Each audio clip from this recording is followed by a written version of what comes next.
Today on Dr. Phil. She's fallen for a man she's never met. To help Eric, I sold my house. You sold your house? I had given a lot of money to Eric. I didn't even keep track. I did. We had a grand total. Here's what Eric said. Just relax, love. So when's the $12,000 coming in? She's lonely and she's looking for companionship, and this guy's telling her everything she wants to hear. She refuses to believe this is not a real relationship. You're in love. Yes, I'm in love. You've never met this man.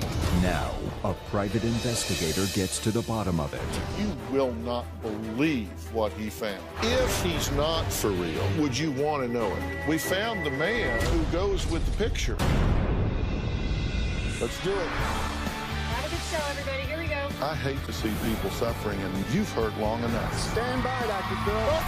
I'm going to get you the help that you need. In 5, 4, This is going to be a changing day in your life. Go, Dr. Phill.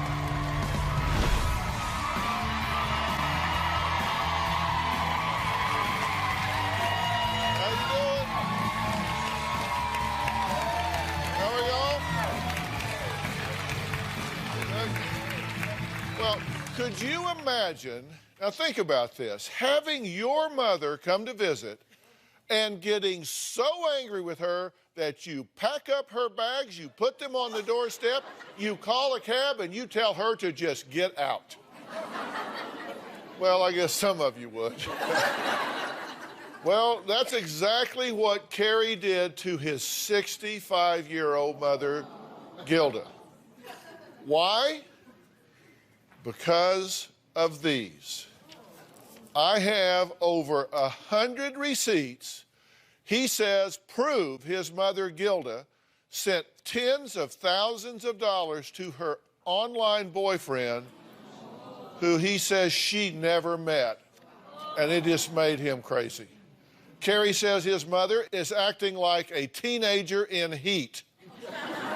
Said she is always huddled in the corner of the room, texting her boyfriend, telling lies about what she's doing and where she's going, and even sent her boyfriend topless photos. Take a look. When my father passed away 4 years ago, my mother was debt-free and the house was paid off. After a couple of years, my mom was lonely, so she started going on these dating websites. At first, my mother was scammed for $2,500. We thought she learned a lesson the first time, but everything changed after she met Eric Lane.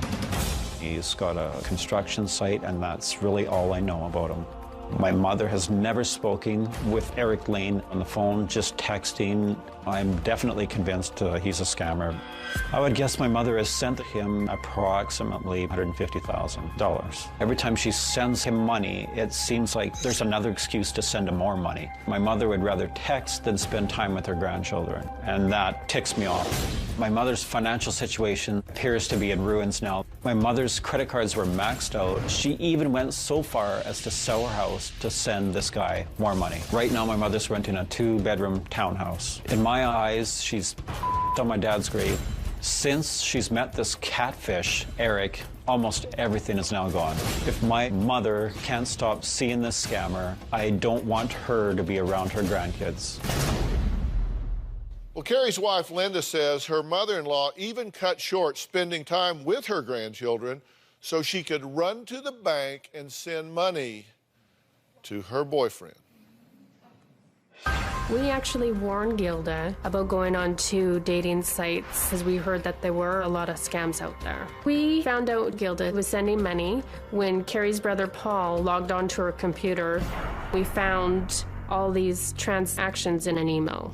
We felt shocked. She's lonely and she's looking for companionship, and this guy's telling her everything she wants to hear. Eric claimed that he was from Ohio, but he almost immediately told Gilda that he had to go to the UK for work. I believe that she's being catfished. Can you get the box for Mommy, Sienna? We don't want her around our kids when she's constantly texting this person. It's distracting, and she's not paying attention to the kids at all.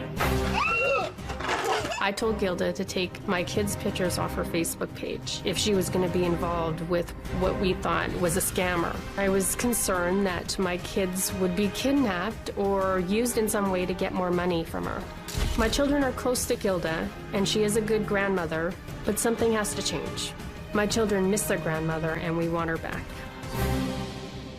You describe her as being head over heels in love here. It appears that way. I mean, this is your mother, right? I know you're used to thinking about her with your dad and all of that kind of stuff. Are you just overreacting to the fact that there might be a new man in her life? Well, men that she's never met. All we know is that she's texted them, never talked to them on the phone, you know, no computer video chat. Just texting is it. Kind of like puppy love, I mean, like infatuation. A 14-year-old girl in heat. You say she hides her cell phone in her bra? She did that once when I caught her. She was texting downstairs, playing with the grandkids, I think, and I came downstairs and she put it down her top. Carrie and Linda are not the only family members upset with Gilda. Her other son, Paul, says he has actually shown his mother proof that Eric is a scammer, but she just doesn't want to hear it. Take a look at this, and then we'll add him to the conversation. My mother and I are very close. I talk to her almost daily. It haunts me to this day because I encouraged Mom to go online to find someone else to date. I pleaded with my mom to look for somebody who is more compatible because this guy was at least 20 years younger than my mother. Some of the conversations were of a sexual nature, which I think my mom was embarrassed about. These sexual comments just forced her to be isolated because she was so ashamed of showing anybody. She refuses to believe this is not a real relationship. We need someone to prove to Mom that this guy is not real. All right, well, joining us is Carrie's brother, Paul, who's on Polycom. Paul, thanks for being here. You say this is like she's on drugs. She's so hooked on this. It's almost like a drug addiction, yes. And we just simply do not know what to do. She says, look, Dr. Phill, my sons are just wrong. And her handsome, online, younger boyfriend, Eric, is not an imposter. He is real, and he is her future, because her heart tells her that this is for real, and the heart just doesn't lie. A couple of days after I signed up for Match.com, I replied to a message from Eric Lane. He was a successful businessman, a successful interior designer. He had been divorced for 5 years, and he had one son in college in London. It wasn't long before I felt a relationship going on. He was more forward than I was. It's exciting and mesmerizing being in a relationship. He's saying, yes, baby, I love you. Love, are you okay? We made concrete plans to meet on 3 separate occasions, and there was always an obstacle that came up that he couldn't make it. He's given several reasons why he can't get out of London. He had to pay his hotel bill and couldn't get his passport until he did. He frequently says, I'll be home to you soon. I've never physically met Eric face to face. Eric has been asking me for money. Baby, are you sending the funds today? And I said, honey, I need money and prayers, love. And he says, so you don't want to help me? He needed money for hospital bills. He needed processing fees to cash his foreign checks. Then they took his passport. He had to pay his hotel bill. He wanted an iPhone and a computer for his son. Every time I was asked for money, it scared me. I had lots of warnings, a lot of people saying this could be a romance scam. It felt real to me. The largest sum I ever sent at one time was $18,000. I think it could add up to $100,000. To help Eric, I sold my house. The plan is when he can get out of London, we'll buy a house together and get married. It would be a dream come true to be married to Eric. I love him and I think he's real. Now, it's good to meet you. Nice to meet you too. Did I hear you say you sold your house? Yes, I just did. You I just sold my house. Okay. And you sold it because you needed money? I sold it because I needed money. Yes, I had given a lot of money to Eric. But you're in love. Yes, I'm in love. You've known him now, you've been in contact with him for 1 year and 3 months, right? That's right. Okay, and you shared with us some of the text messages to give us a feel for who he is, Yes. right? Because he apparently is hugely in love with you. Yes. You guys have texted back and forth. He says, love you so much, will you marry me? So you got a proposal. That's right, I did. And later, we found the man who goes with the picture. I want you to take a look at this screen right here. Is that the man that you're in love with?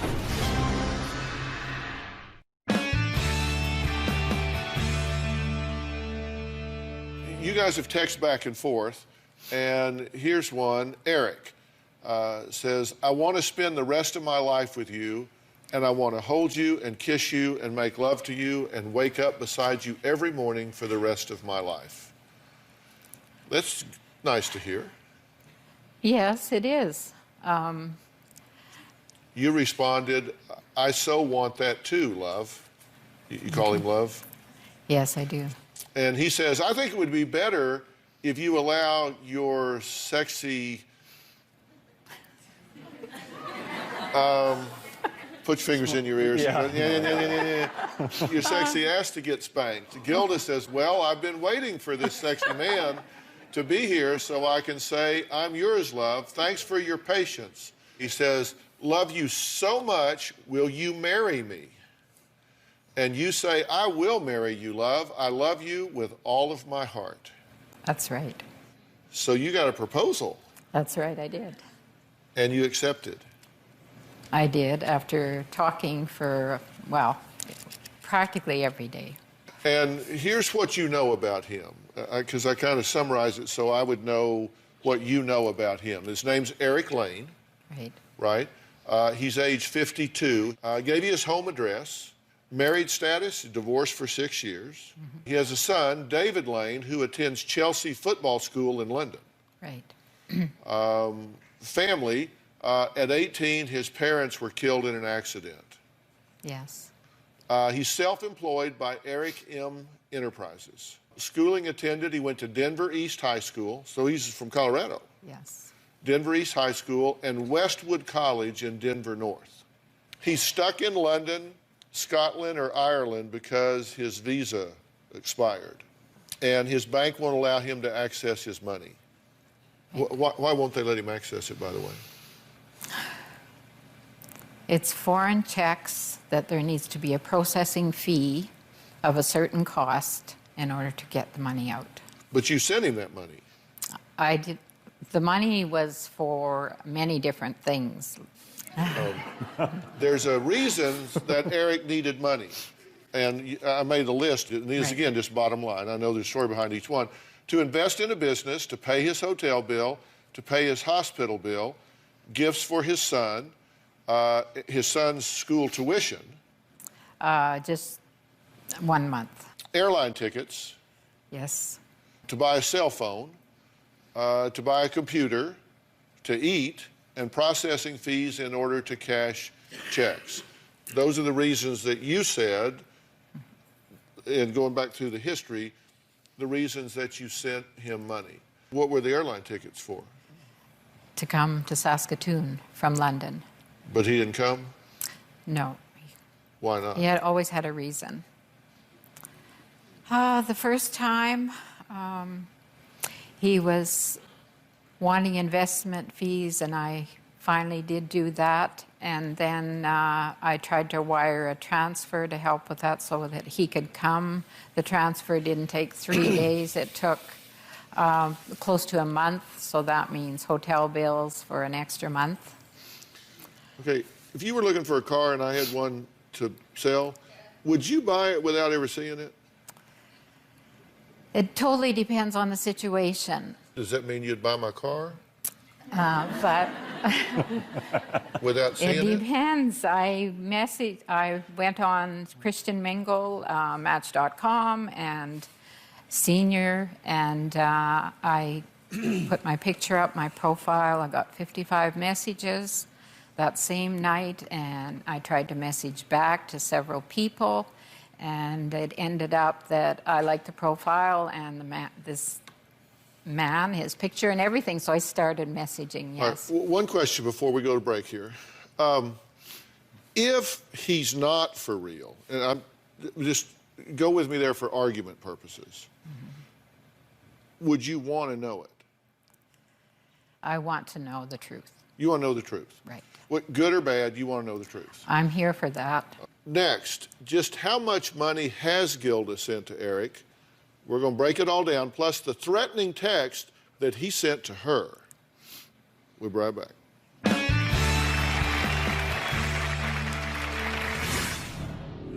She meets Eric July 7th. That same month, she sends $10,988. I didn't even keep track. I did. And later, I can't show these publicly because we don't know who this is. But these are some of the people that you've been sending money to for him. When my husband died, I felt comfortable with the finances I had. I took some money out of my pension fund to help Eric. I pretty well maxed out. I feel very stressed. I feel concerned. I say lots of prayers every day. Eric said he'd pay me back, that he would sell his house and buy one, and we would have a future. Well, our Twitter wall is really buzzing about Gilda, who admits to being in love with a man that she has never physically met. Her sons, Carrie and Paul, and Carrie's wife, Linda, all think she is being taken for a very expensive ride by a catfish, a scammer. If you'd like to join the discussion, you can tweet me now at #catfish.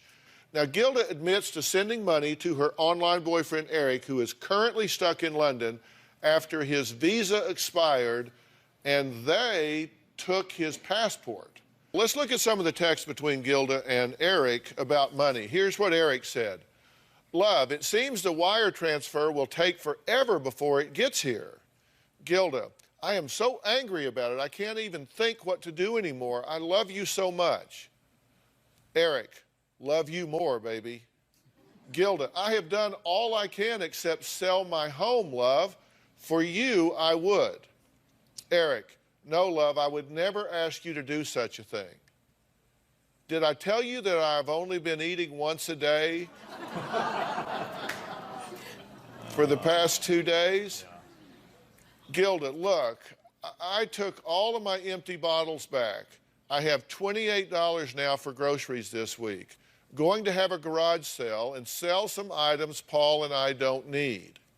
Eric, love, please, what about the $12,000 I asked for? Gilda, honey, I'm at the end of my lifeline. I am almost destitute too. There's a small pension fund left. Eric, please pull the money out and I will pay back. I need $12,000. Makes me angry when I hear it. Really? It makes me angry to read it because from a psychological standpoint, I saw a lot of manipulation there. I've done all I can except sell my house. No, love, I would never ask you to do that. Did I mention I'm only eating once a day? Come on. All right, Gilda says, I took back empty bottles. You're turning in bottles for the refund? Got $28 for groceries the whole week. Gonna have a garage sale. What about the $12,000 I asked you for? You just said I got $28 to eat on for the week. And he says, yeah, I get it. What about the 12 grand I need? You said, look, I'm sorry, all I've got is a small pension fund left. Please pull that money out. I need the 12,000. When you look at it all together in context, is that of concern to you? Yes, it is. I'm so glad. Okay, now, there's more. Okay, this is where Eric threatens your mother. Gilda, should I sell my home and bring you back? What if you're not happy and leave? Then I'll be in deep trouble. You'll have your home, your assets, and mine may be gone. Eric, ha, ha, ha. Have a good life, okay? Bye. And you will never hear from me again. Bye. Then you said, what do you mean, love? This is mean and hurts. Eric, no, you hurt me. You just broke my heart. Well, I'm scared of selling my house, she says. Love, I'm with you all the way. Please. You ask a rational question, he bites you, then says, where's the 12? I want the 12,000. Then they talked about fraud. Gilda, because of the bad check given to me, which I was naive about, that could be considered fraud. Are you serious? You got a fraudulent check? Gilda, I had no idea. Honestly, love, believe me. Eric, God, how could people be so heartless? I can imagine how heartbroken you would be and how mad that could make you. Gilda says, well, apparently the UK police are upping their investigations on fraud and scams there, love. Well, don't give them my information. Okay, gotta like that. But I do not want you or I to go to jail, love. Eric, yes, love, and none of us would go to jail, okay? You can send via Western Union. Let's get out of this check business. You can send via Western Union. Gilda says, if my sons find out about this, they will be so angry with me until the funds are returned. Just relax, love, okay? So when's the 12,000 coming in? Really? Said that way, it sounds different. Let me be sure I've done my math right here. Okay, she meets Eric July 7th, right? Okay, that same month she sends $10,988 in the first month. Now you've only known this boy less than a month, and you sent him $10,988. I didn't even keep track. I did. What do you think of that? We're just talking about a couple of weeks. I'm not shocked. I feel... Okay, that's July. Okay, August, second month.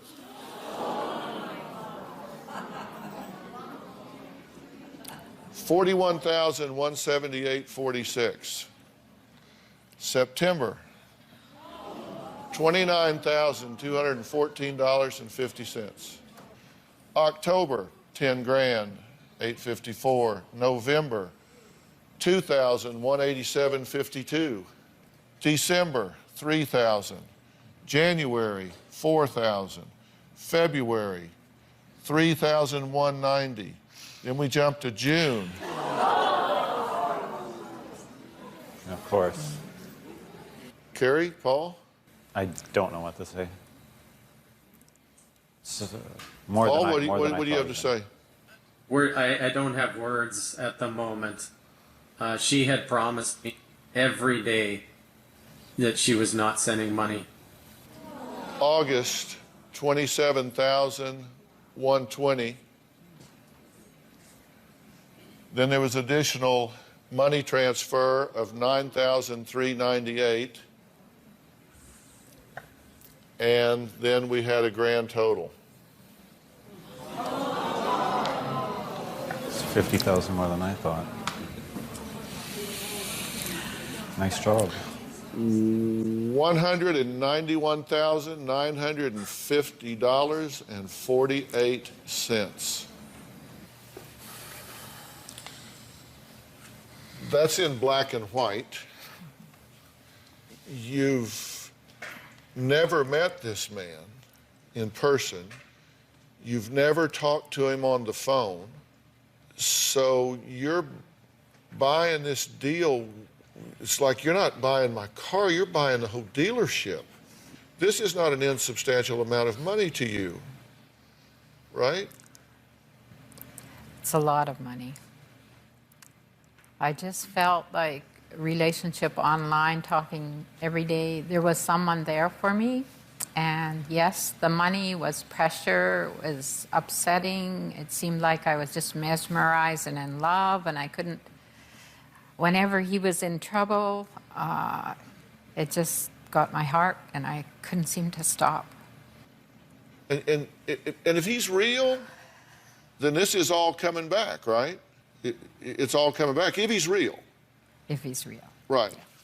Well, we're going to talk about whether he's real or not. Next, private investigator Doug Kane looked into Gilda's online boyfriend, Eric Lane, and he has some very interesting details to reveal when we come back.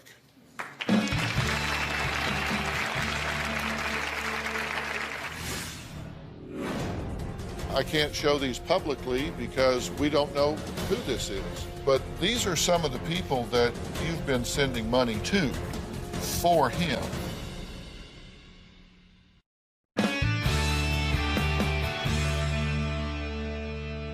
Well, we're here with Gilda, who has been in a romantic and expensive relationship with her online boyfriend, Eric Lane, for a year and 3 months. Now, her sons, Carrie and Paul, and her daughter-in-law, Linda, are angry and frustrated because they claim Gilda has sent Eric virtually all of her life savings and even sold the family home and has now sent him over $191,000. So I asked Doug Kane, he's the president of Risk Control Strategies, to do some work for us. Doug is here.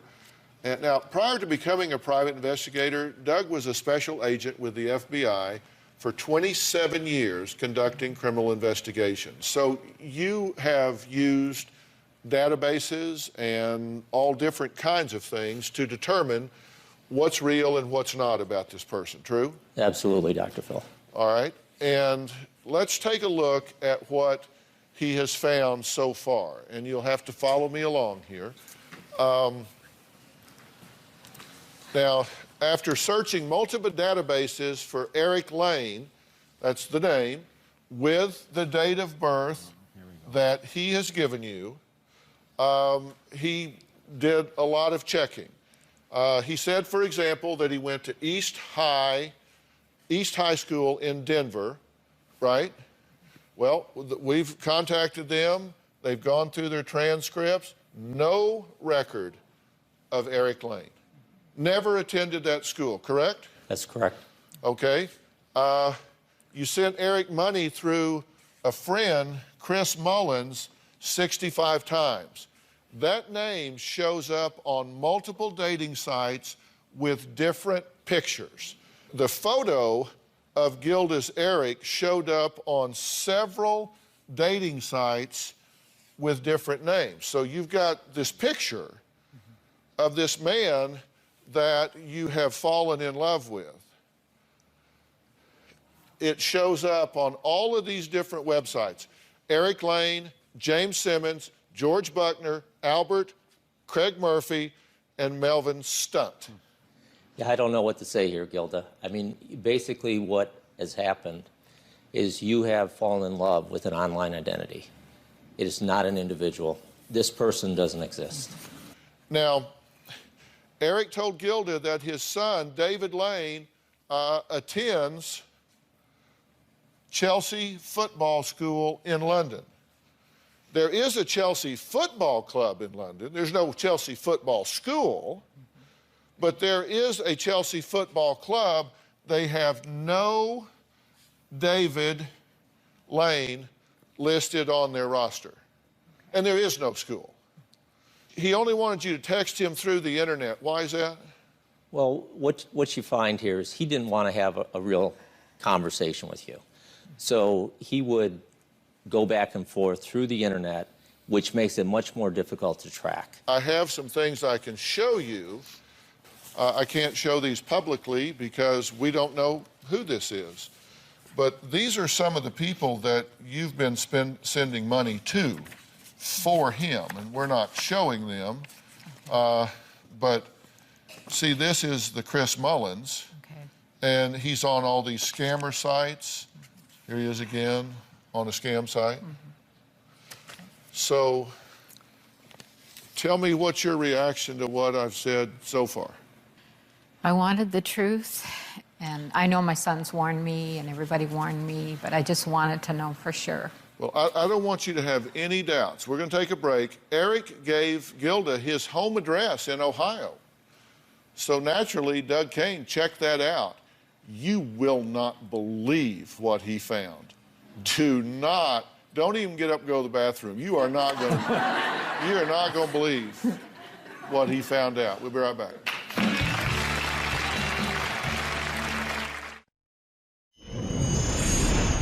The relationship with my sons has been difficult. My heart was pulled between this person that I love and helping him, and making sure that my sons know that I care about them, which I do a lot. My sons are pretty obviously clear it's a scam. I don't feel that way, but I just want to know for sure. I want to know the truth. Well, Private Investigator Doug Kane has been sharing with Gilda what he's found out about her online love, Eric Lane, who her sons and daughter-in-law believe is a catfish imposter who is using her for their deceased father's hard-earned life savings. Now, by the way, I want to say, we're using the name Eric Lane, and I'm putting quotes around that every time, and Chris Mullins, because, look, I'm sure there are Eric Lanes and Chris Mullins out there who have nothing to do with this. That's just the name that's being used. So if you work with or know somebody by that name, don't think we're saying they're scammers. They're victims. Somebody has stolen their name and is using it as part of what I believe and Gilda's family believe is a fraud. Now, the address Eric Lane gave Gilda exists. We found something that exists, and it is owned by someone with a similar name, but he is 21 years younger than your Eric Lane. Here is the house, right here. It exists. It is on a street. It's the right address. It's the right street. That is the house. You were able to find that, verify that, and on the phone, we have the man who actually lives in this house where Gilda's boyfriend claimed he lived. Hello, Dr. Eric, are you there? I am. You are not Eric Lane that has been on the internet talking to Gilda, correct? Correct. But you have a similar name, and this is your house and your address, but somebody has just ripped it off, true? That seems to be the case, yes. Gilda, this man that you're talking to, he's a doctor. He doesn't have a construction company. He's a doctor. He lives in this house that your man told you was his home address. Well, you're talking to the man that lives here. He's a doctor. What's your specialty, doctor? I'm a psychiatrist.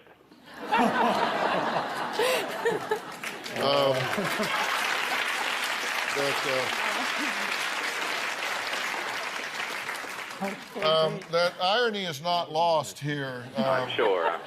Doctor, we'll let you get back to your important work. Thank you so much for helping us out today. You're welcome. In case she needs just a little more convincing, we have one more bit of shocking news for Gilda after the break.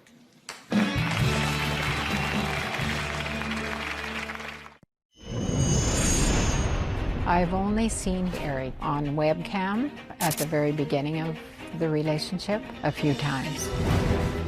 I couldn't hear him very well at all. I didn't pick up any accents. The picture that I saw was very much like the person in the video, but it was a little bit darker. It looked pretty identical.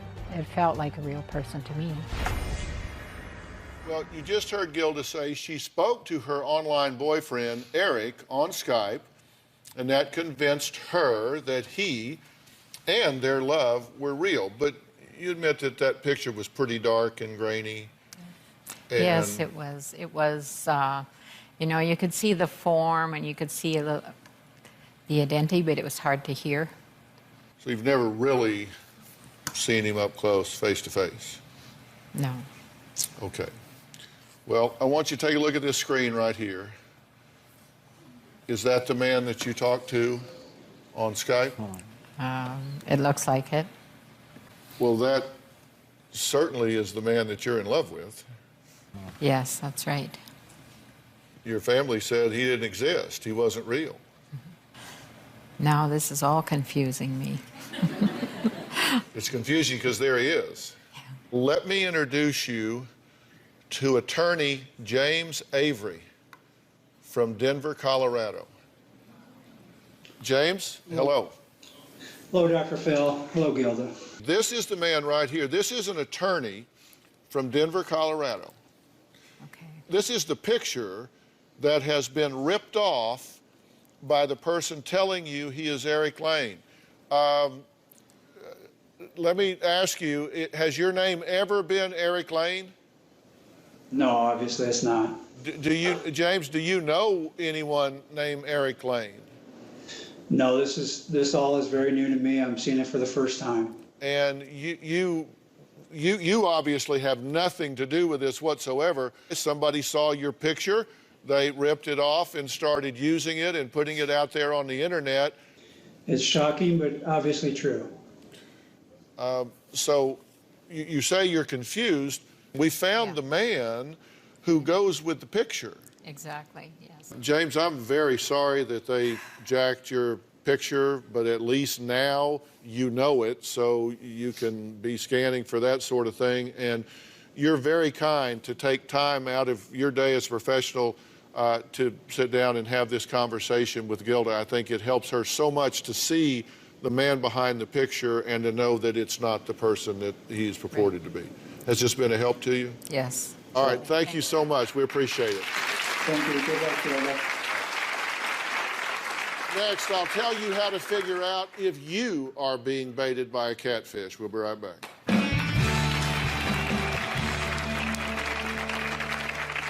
Well, I'm back with Gilda and her family, and all of them are in a bit of shock right now. I think you guys are in shock at the number. More than I thought. Yeah. It's more than you thought, but you knew it was bad. Paul, I know it's more than you thought, but you knew we were talking about 6 figures here.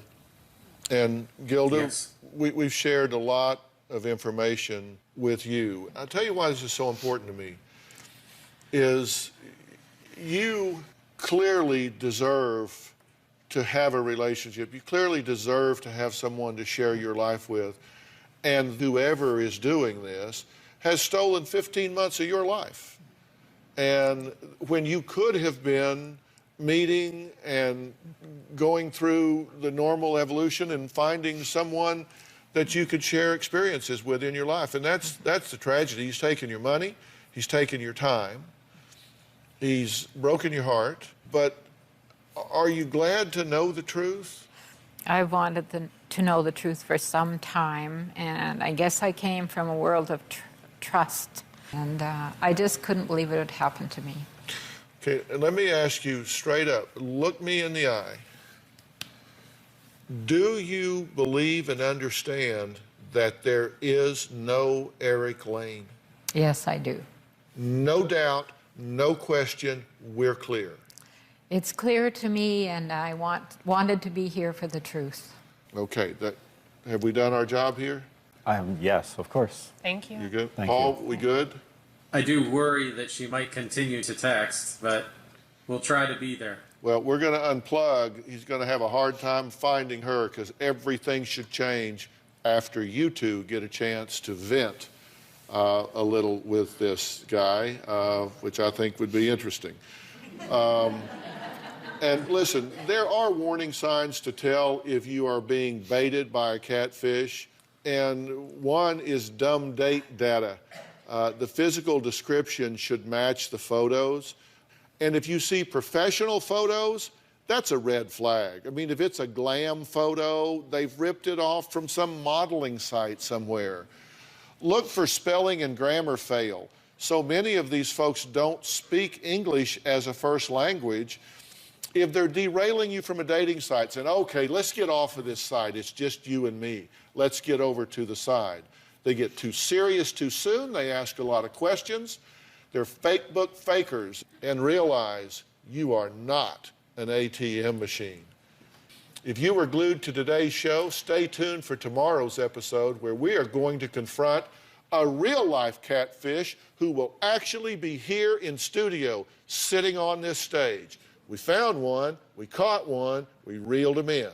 You don't want to miss that. I don't either. I want to thank all of my guests today. Thank you so much. Gilda, thank you. Thanks, Dr.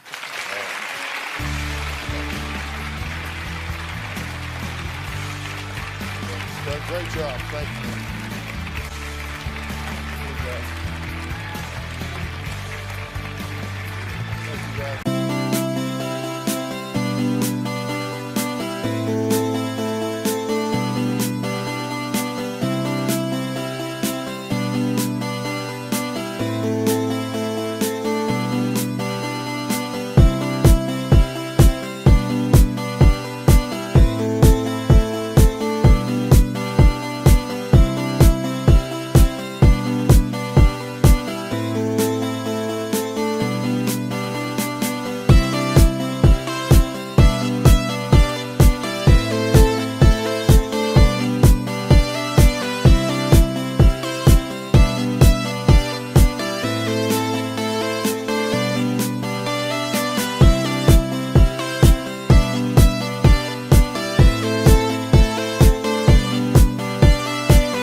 Dr. Phill. Kayla Phillips says she was stopped after buying a $2,500 handbag. I felt like a criminal. You believe this was racial profiling? Absolutely. The cop pulled up behind us, and he reached for his gun. I'm like, sir, we're actors. We're not criminals. He said, are you doing this because we're black? A couple seconds later, he was handcuffing Dennis. You stop me, handcuff me, you better, by God, have a good reason.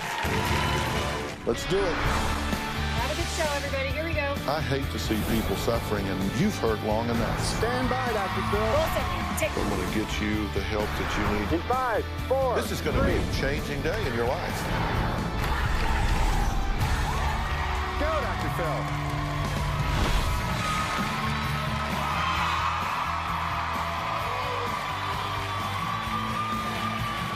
How you doing? Hey, guys.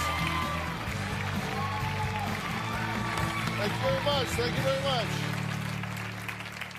Well, here's a question. Do you clutch your bag or grab your wallet when you see someone whose skin might be darker than yours? Or who is dressed a little too urban for your comfort?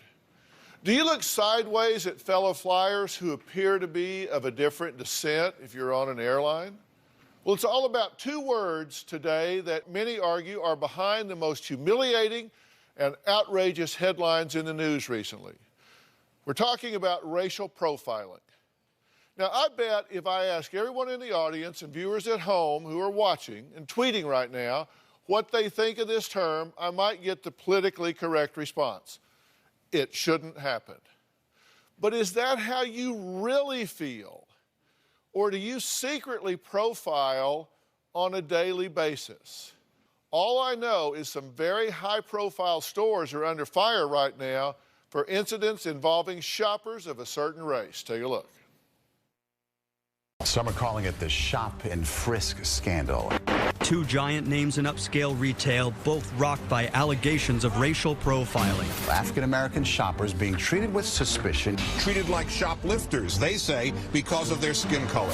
This 19-year-old college student was stopped outside the store minutes after buying an expensive belt. And this 21-year-old woman was detained after she bought a $2,500 handbag. I felt like a criminal.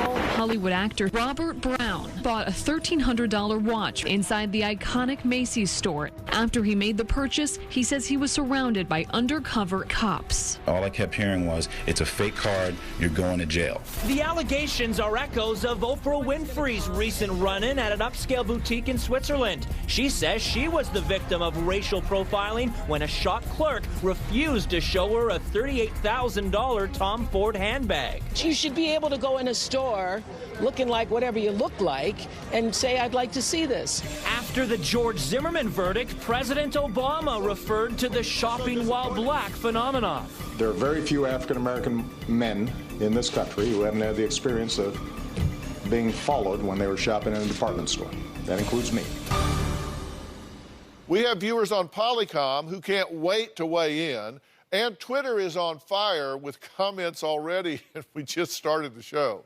If you'd like to join the discussion, you can tweet me now at Dr. Phill, #race. But first, 22-year-old Kayla's story made national headlines after she was accused by 4 plainclothes officers who approached her outside of a high-end department store in New York City. Take a look. Consumers are reconsidering where to swipe their cards after a series of complaints from shoppers that they've been racially profiled. 21-year-old nursing student Kayla Phillips says she was stopped after buying a $2,500 handbag from Barney's. I was embarrassed, humiliated. I felt like a criminal. Shoppers were detained without merit. All tell similar stories. All are African American. This photo shows some prominent civil rights leaders questioning Barney's New York CEO Mark Lee. No individual should go through the unacceptable experiences described by Trayon Christian and Kayla Phillips in recent media reports. Rapper Jay-Z is caught up in the controversy as well. He has a clothing line set to debut at Barney's next month. Some shoppers are now calling on him to pull the line. New York State's Attorney General is investigating the allegations of racial profiling at Barney's. Well, here's more of what Kayla has to say. Racial profiling does exist. I went through it That had to be the most embarrassing low point in my life. When I was in the store, everything was pretty normal. I bought the saline bag. I left Barney's. I headed toward 59th and Lexington, where I took the 4 train to head back to Brooklyn. 2 undercover officers approached me. One grabbed me by my hand. 2 other undercover officers came across, blocked my entrance, blocked the exit. They started to interrogate me. How can I afford the bag I was wearing, which was a Chanel bag? I told them that it was my mom's bag. The undercover officer asked me, how did I purchase my Barney's bag? And I told her I used my debit card. She then asked me to see it. I pulled out my temporary card, which she told me, that's not the card you use. I then looked down and it was the wrong one. The first thought in my head was Barney's had to have sent them after me. At this point, I'm feeling very scared. I don't know what to do. I'm humiliated with all these eyes watching me. They really never gave me a complete explanation. I just remember they said to me, if someone was using your information, you would want us to stop them. I felt very insulted, low. I felt like just because of my skin color, I don't deserve to buy that expensive bag. My self-esteem went from 100 to 0 after that. Well, Kayla's mother, Wendy, was instrumental in getting her daughter's case heard publicly. Here's what she has to say. The way that the officers treated Kayla enraged me. I was very upset. There's no reason why she should have been treated that way. I wish that I was there. I definitely feel that Kayla was targeted. I feel that Kayla was targeted because she was an African-American young woman. That bag is purchased every day. Why her? Why was she approached? The whole situation makes me angry. Barney's is not taking the situation seriously enough. No one wants to take responsibility, and no one wants to apologize. Well, Kayla and her mother, Wendy, are joining us via satellite from New York City, so I welcome the two of you. When you pulled out your debit card, you gave them the one that wasn't activated yet. You had the other one in your purse, which you then produced. But that officer said, this is not the card you used. How did they know that?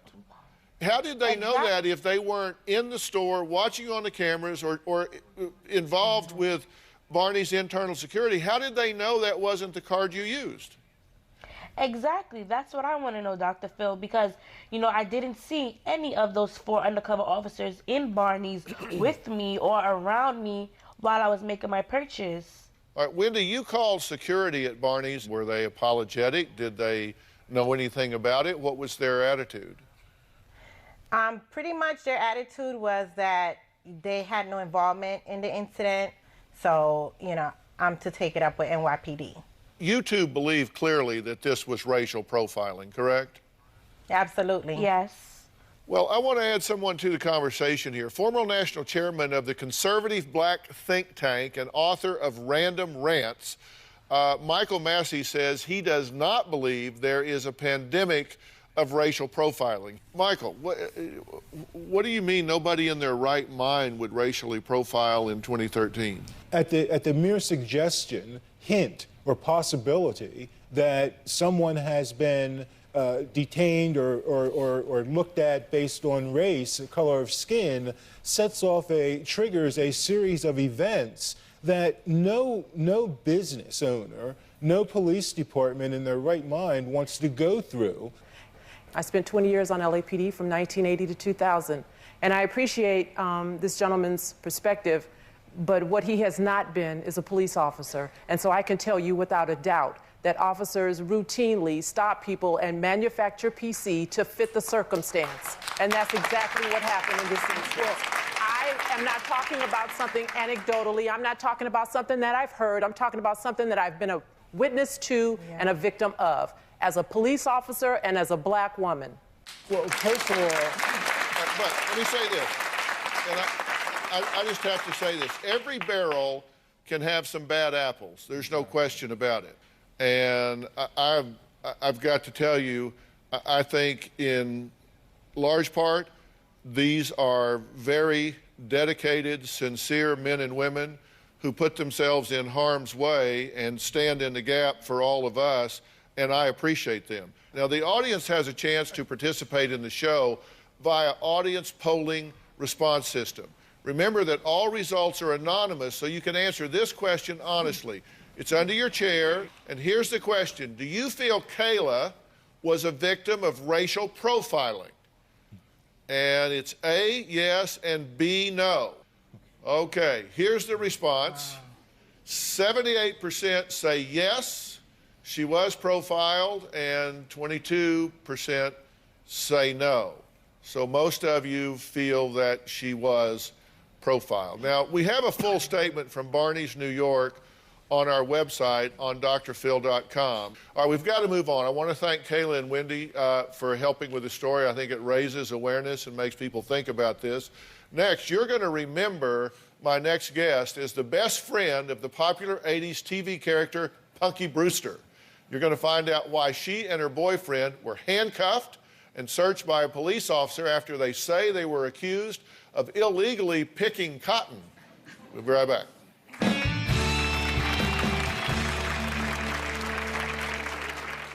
Next thing I know, I see the cop pull up. He opened up my bag and he said, "Come here, this is marijuana right here." And I was like, "That's not marijuana, that's a tea bag." He reached for his gun and told me to get back in the car. I threw my hands up in the air and was like, whoa.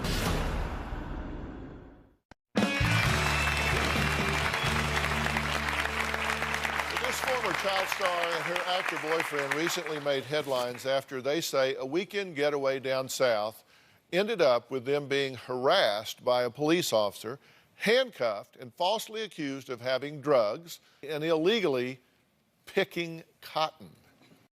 Police stop involving two celebrities goes viral. Were they the victims of racial profiling?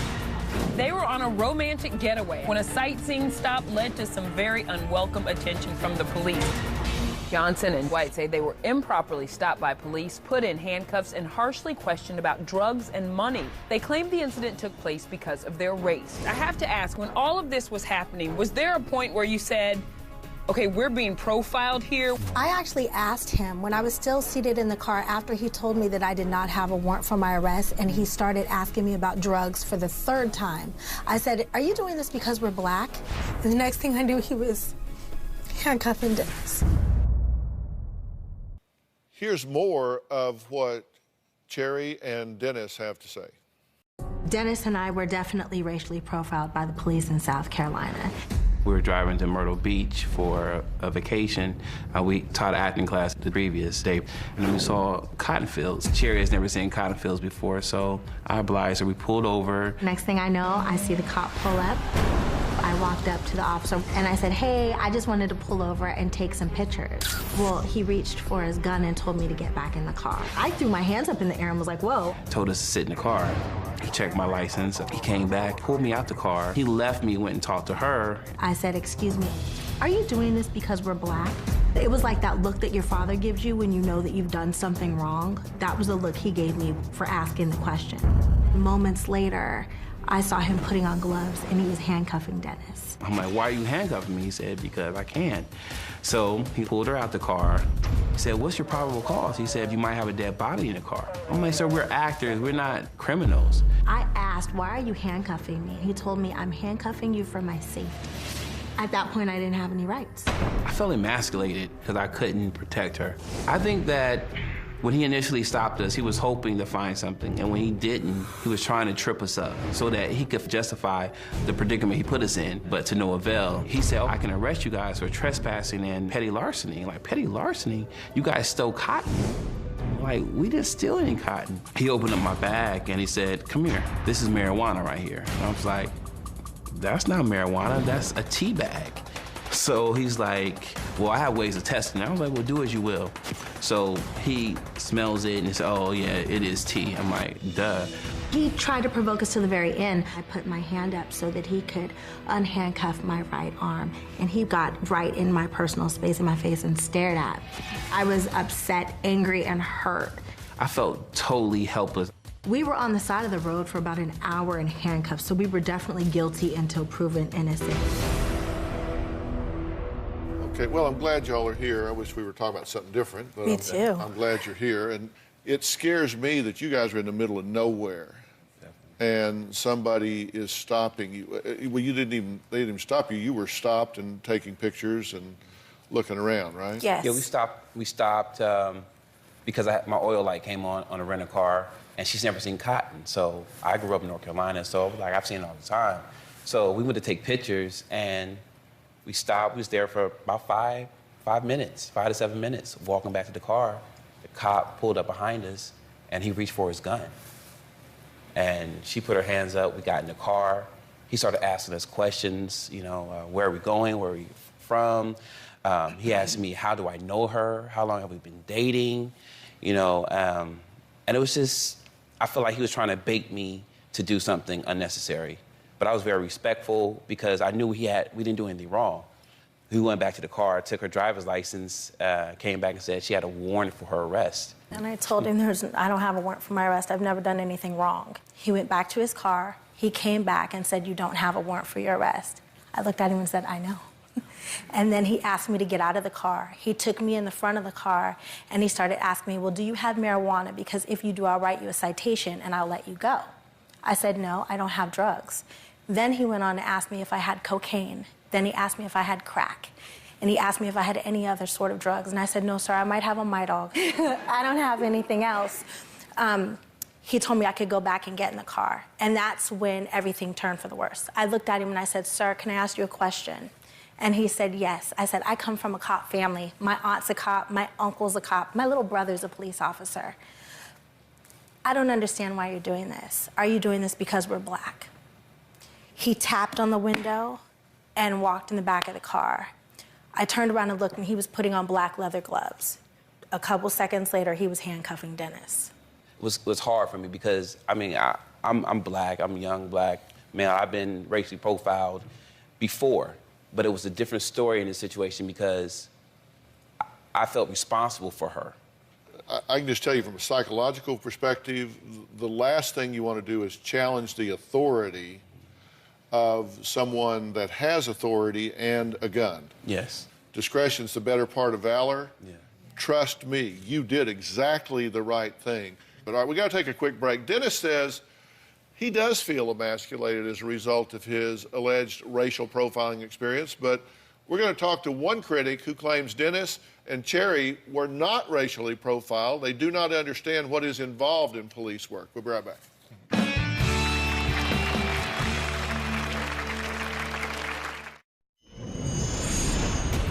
Before this incident, I knew there was racial profiling. I've been a victim of it, but this showed how prevalent it is. I felt raped. I've never been raped, but I felt violated. I was powerless, and there was nothing I could do. Well, that was Dennis talking about his reaction to the police after he was allegedly a victim of racial profiling. Now, Cherry and Dennis say their romantic getaway turned into a nightmare after they say a police officer harassed them, handcuffed them on the side of the road, essentially for stopping to take pictures of a cotton field. Now, conservative podcast host Ari David says racial profiling is in fact a necessary evil and that they're just confusing this with police work. Ari, thanks for being here, number one. Thank you, Doctor. What do you say? Can you two understand why a policeman would get suspicious or defensive seeing people in the middle of nowhere and perhaps have an understanding for the kind of dangerous people policemen deal with on a daily basis? Taking pictures. When I told him as soon as I saw him, hello, sir, I'm sorry, I've never seen Do cotton criminals answer policemen honestly all the time? Policeman never asked me anything. I volunteered, sir. So, I pay taxes. You pay taxes, right? Yes. I should be responsible. Too many. Too much. I should be allowed to go anywhere I want to on this planet. Not necessarily if it's, not if it's on private property or if the policeman had suspicion that you had entered the cotton field, which was private property or perhaps private property in the owner. Let's be commonsensical here. What's somebody going to steal in a cotton field? Cotton. They checked them out, and they didn't have any cotton on them except maybe the shirt they were wearing, and that was already... And they let these people go. Were you ever arrested? Were you ever taken to the station or detained for... I was detained against my will. On the side of the road? On the side of the road. It was 4 o'clock in the afternoon. It wasn't late at night. And it wasn't after deep. you were detained, you were let go after the police... So that's okay? There was no reasonable... Cheryl. There was no reason that makes sense for that officer to do what he did beyond, oh, you're taking pictures of cotton, have at it, enjoy your day.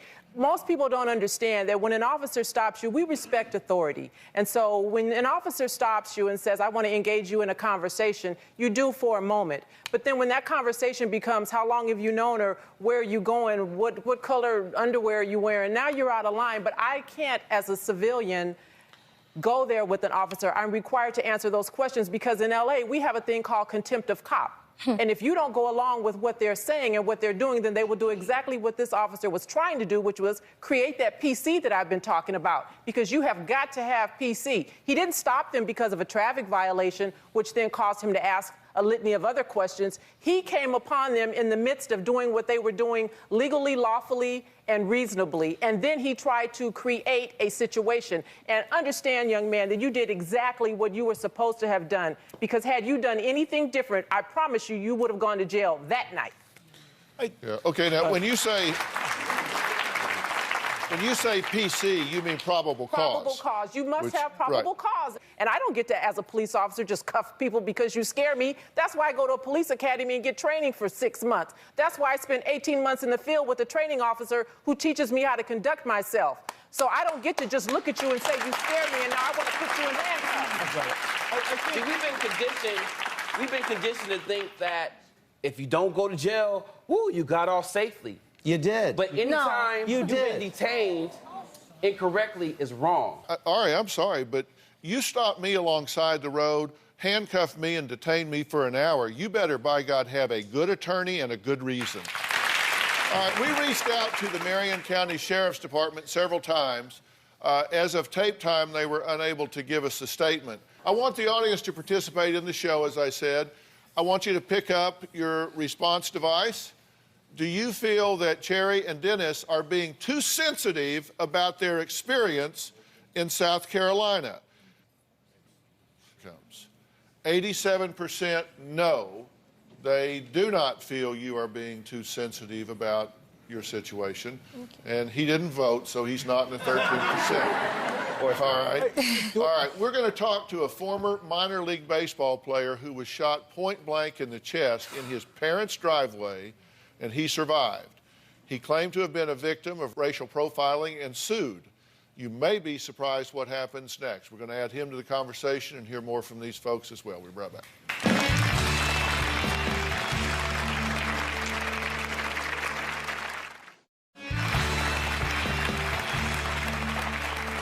Robbie planned to follow in his father's famous footsteps and become a major league baseball player until a bullet fired from a police officer's gun ripped through his chest and destroyed his dream.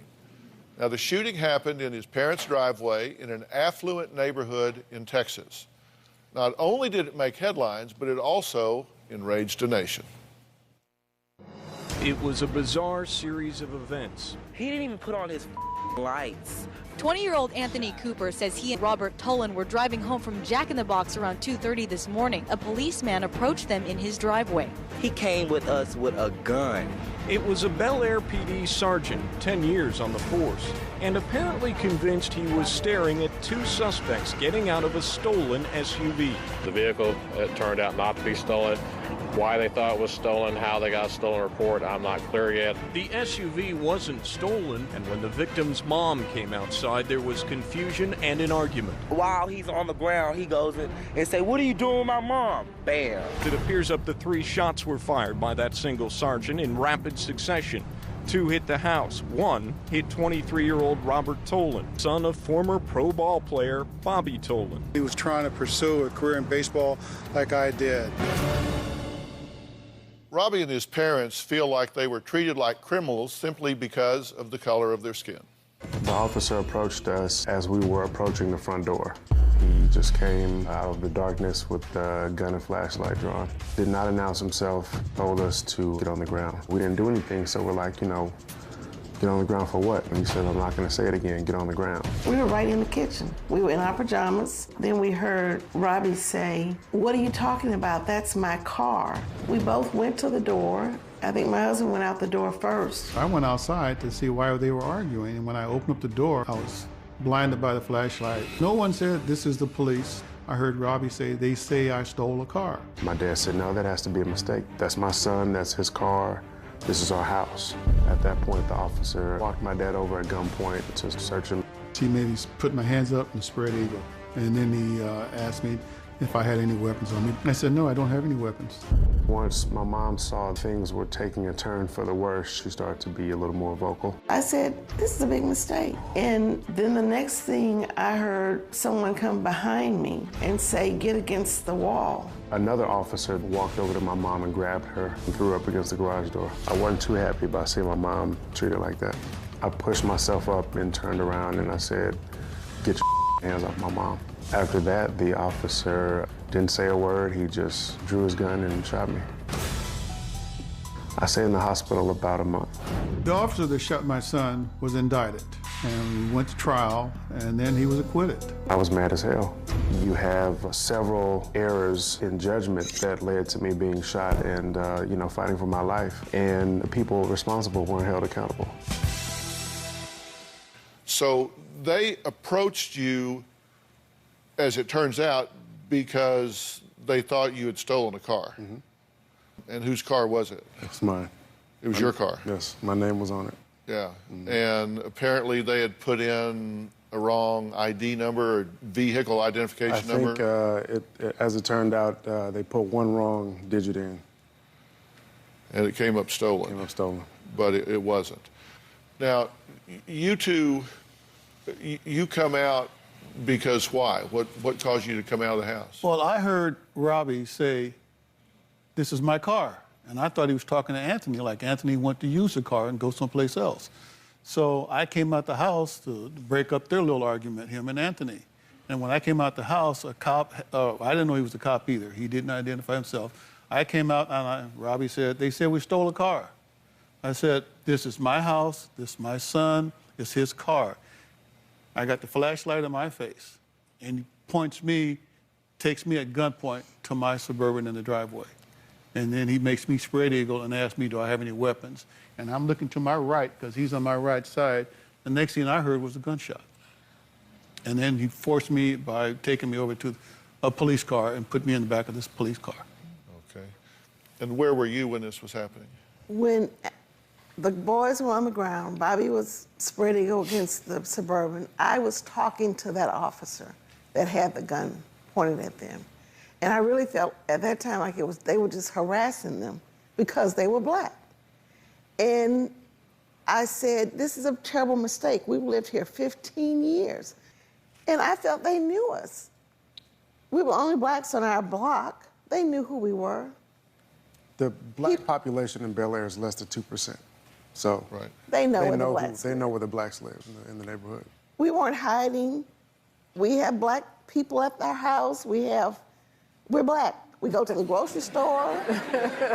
We go to the bank.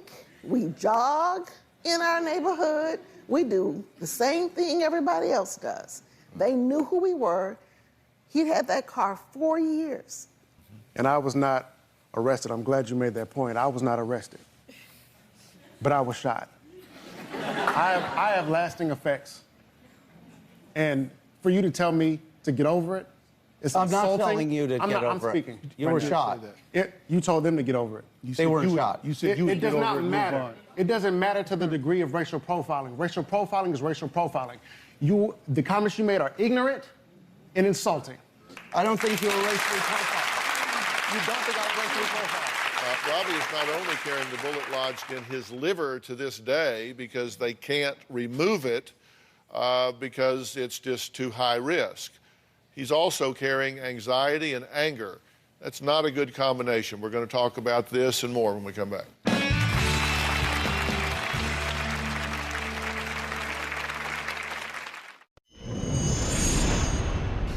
I was laying there in pain, and I couldn't believe what happened. It was surreal. I stuck my hand under my shirt and pulled it out, and it was covered in blood, and I was just like, oh, man. I just knew I was going to die. It's been 5 years since Robbie was shot in the chest by a police officer, leaving him with a collapsed lung and a bullet lodged in his liver. The family says they are still fighting for justice after losing 2 court cases against the police department for racial profiling. We did contact Lieutenant Jeff Cotton, and he gave us the following statement. The Tolan case is on appeal in the federal courts. I am not able to comment on the case at this time. Our Twitter is just blowing up as we're talking about this. Flyaway XO tweeted, as African Americans, we tend to fulfill the stereotypes we're given.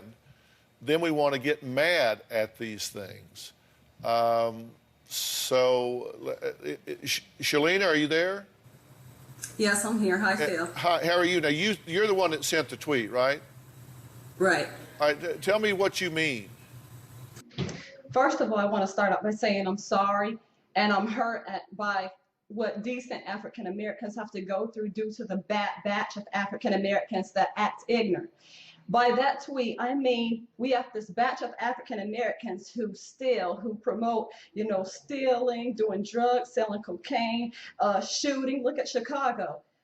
And that becomes the face of our whole community, unfortunately. And then you got people like Sherry and her husband and this young man who got shot for no reason, who carry themselves decently, having to reap what these ignorant African Americans sow. And that's what I mean. We need a change. We need a makeover as African Americans. And that's my take on that. All right. Thank you, Shalina. We really appreciate your comment.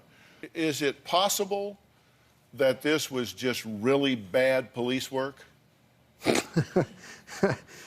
It's bad training, Dr. Phill, because we have police officers in our family that's related to us. And they told us, I believe there was like 5 different steps they have to go before they use deadly force. He went right to deadly force. He had a taser. At least taser my son, don't try to kill him. Right. And then they take his cell phone and stuff and run a background check on him. And they know this after they found out the vehicle was stolen. The audience has a chance to participate in the show via an audience polling response system. Now remember that all results are anonymous, so answer this question honestly. Do you feel Robbie was a victim of racial profiling? A for yes, B for no. 74% of you say yes, 26% of you say no. It just seems to me that commonsensically, particularly if you've got training and this was a veteran police officer, you see this distinguished gentleman come out of his house in his pajamas. You see this lovely woman come out of her house. It just doesn't seem like you're in Thug Central. And I think at that point you would be looking to de-escalate the situation as opposed to throwing this woman up against the garage door. I don't know. I wasn't there, but it just seems to me like that's just really poor work. From shopping to driving to standing in your driveway, everyone has an opinion about what happened to our guest today. This show's far from over. We'll be right back.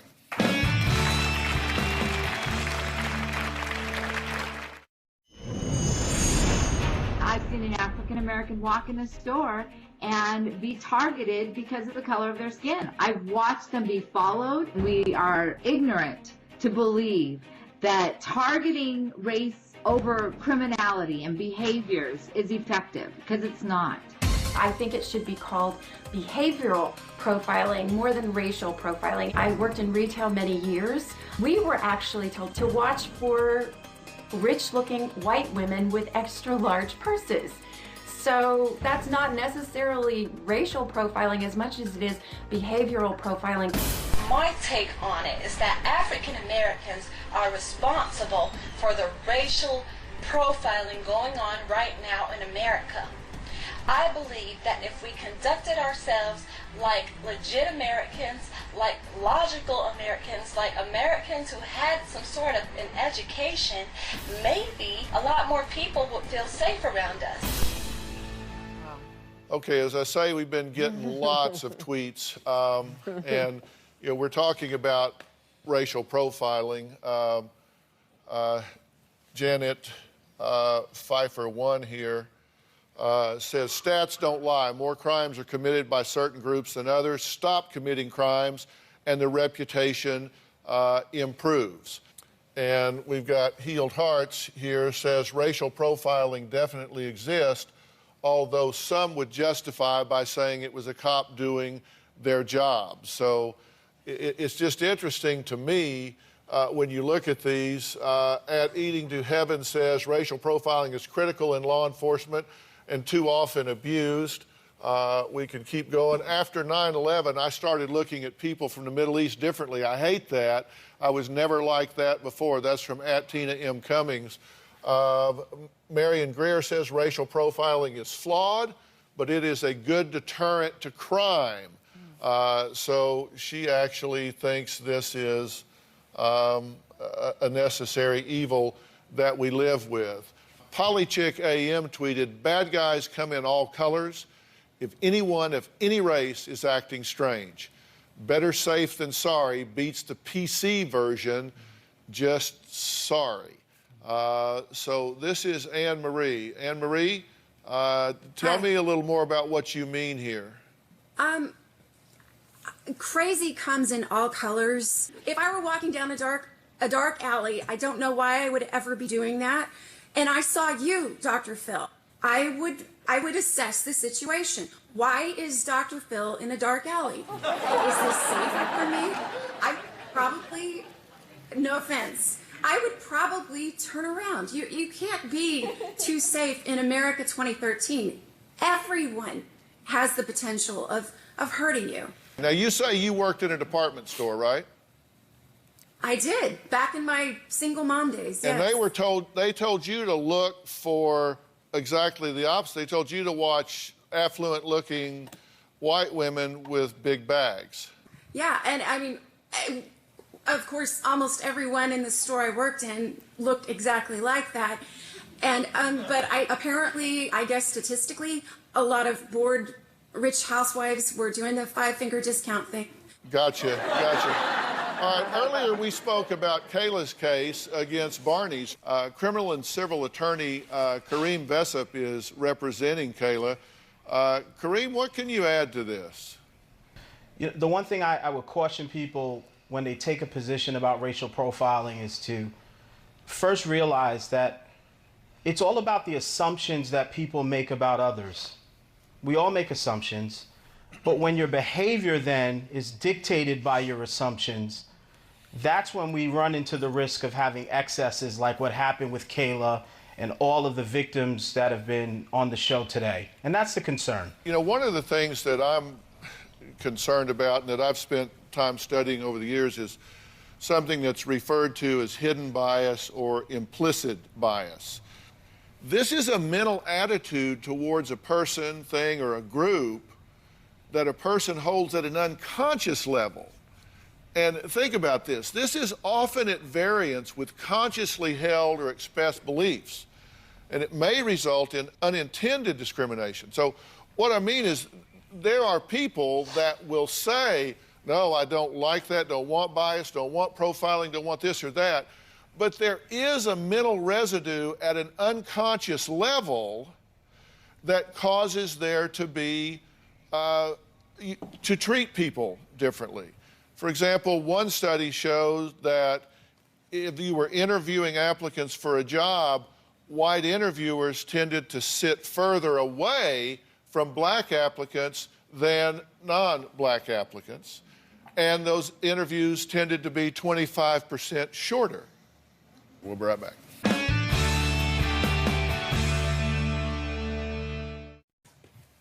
How do you feel when you have been rejected in the court system twice, when you are operating a vehicle that you own lawfully on streets that you pay taxes for, going to a house where you live and you get shot? And basically, your own insurance has to pay for it. Right. And you've had no redress whatsoever from any source, correct? Right. Have you ever had an apology? No, of course not. No apology, no compensation for lost... Dr. Phill, the judge that dismissed our civil case also ordered that we pay the police officer who shot him. We had to pay his court fees, almost $7,000. And you know what? And also, at one point, They must have felt that they were going to lose because they had a meeting with our attorneys to have a settlement case. They wanted to settle with us and pay us money, a settlement hearing. And the amount of money that they offered, we just walked out of the room. Jerry, you and Dennis, you haven't received an apology No. either. Well, you did from the governor. From the governor, but not not the police. from the officer or the police department. No, I couldn't even get them to call me back. Well, what we decided to do, because of the situation, we started a foundation called themorph.org, the Movement Opposing Racial Profiling and Harassment, because it's not atypical for racial profiling. A lot of people are being racially profiled. We get emails and calls all the time, so there has to be something done about this. Yeah. So we didn't plan on having this situation, but we feel like now it's responsibility to try and help and change. My ultimate goal is some kind of sensitivity training within the police departments. I do want to thank all of my guests today. A special thanks to Cheryl Dorsey. Thank you for weighing in. Michael Massey, thank you. Ari David, thanks for being here and talking about what you've had to say. And thanks for being here, everybody. So long.